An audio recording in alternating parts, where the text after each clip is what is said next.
Hi, my name is Joe Yasinski. Welcome back to the GBI Educational Series.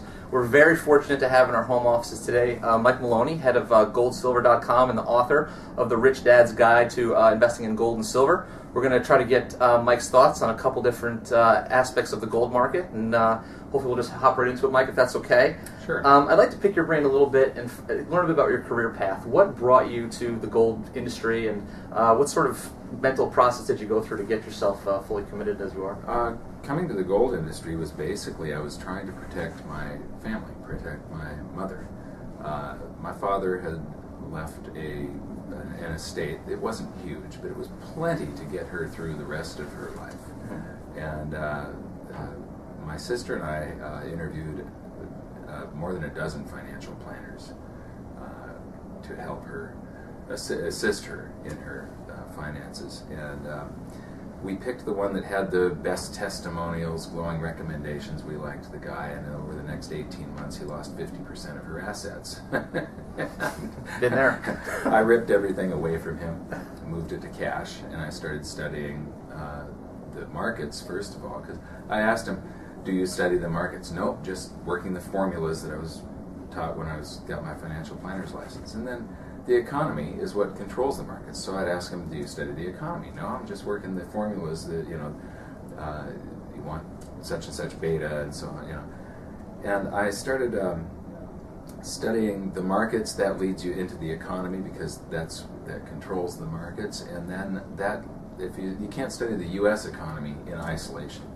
And when you start studying the global economy, the people that used to write about trade deficits and trade imbalances and budget deficits was the hard money sector, the gold community, and they also love monetary history, and I just fell in love with monetary history, and so I was basically doing it to protect my own family, and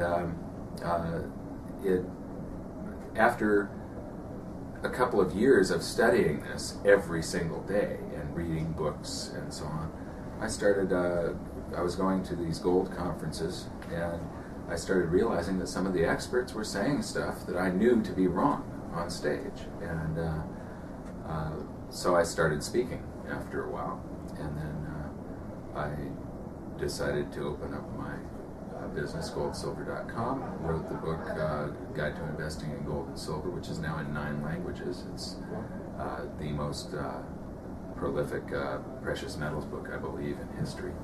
And so the whole journey was basically out of self-interest of protecting my family. And when I saw what was, the economy is sort of a closed loop. And when you do something over here, it builds up energy, and there's unintended consequences that happen over here.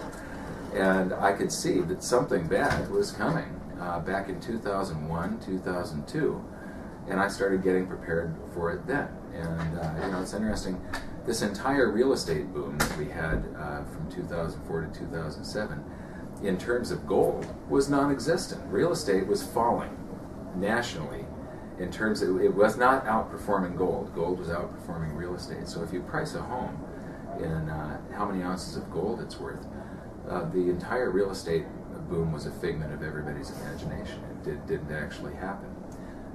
So when I saw what was coming, my decision was to become fully invested in precious metals. It looked to me as if there was an absolute inevitability to what was going to happen. And they say there's no such thing as a sure thing in life. And this was the closest thing to a sure thing I had ever seen in finance. And this is far from over with. There's going to be ups and downs on the way up there, but gold will continue rising until the value of the gold in the country equals the value of the currency or greater. Right. And anyway. Yeah, that's interesting. Can you talk about, you've been around for a while, you've seen interest in precious metals skyrocket, but the market is still relatively opaque. Most people get access to precious metals by going to the local coin shop. They're really not always sure about what they're paying in terms of a markup or a commission. Can you talk about how you see the access to the physical market developing over this bull market?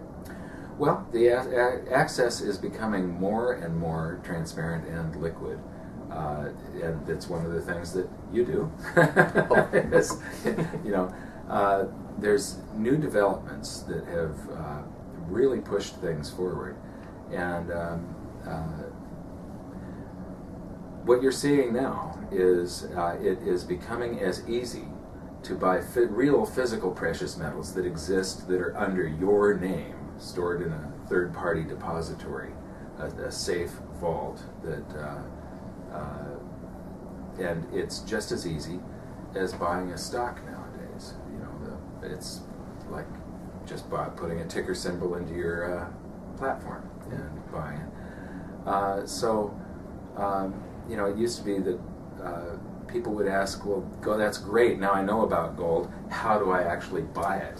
And you know, you can open the yellow pages and look for a coin shop and go in, but usually the bid-ask spread will be quite a bit higher because it's low volume and they're paying for their brick and mortar. You can go online and purchase it, and you can purchase it through your company. Right. One of the things I like most about your videos is that you bring a global perspective. You travel around the world. Yeah. I was wondering if you could compare and contrast American attitudes for investing in precious metals as opposed to the attitudes you might see over in Europe and Asia. Yeah. Well, you know, that's very, very interesting because I've been in 18 countries in the past 2 years. And when I speak, what I do first is I get a whole bunch of their financial data. The people go to seminars all over the world, and they see Americans come in and tell them about stuff that has to do with America, and they're very U.S. centric and not global, and the audience loses interest quickly. So I get all of their money supply stats, and I look at their stock markets and so on. And first I present them with the information that is going to affect them directly in their own country.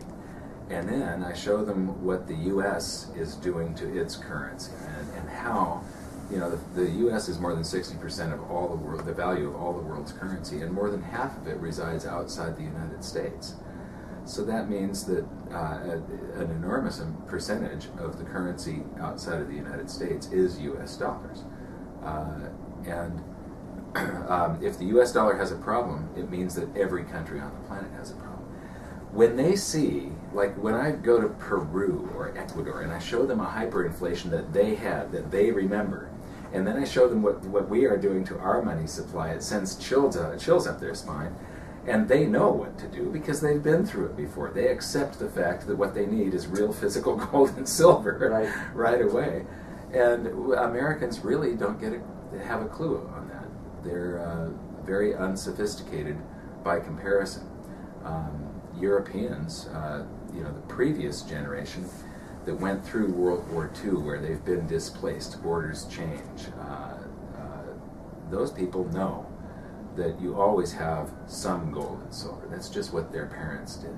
The younger generation, they know about gold and silver, and they more easily accept it than Americans, but still, they've placed their trust in paper assets, and we have just gone to, there's a cycle that swings back and forth from paper assets to tangible assets to paper assets to tangible assets, and we have peaked on paper assets, and we're going back toward tangibles right now.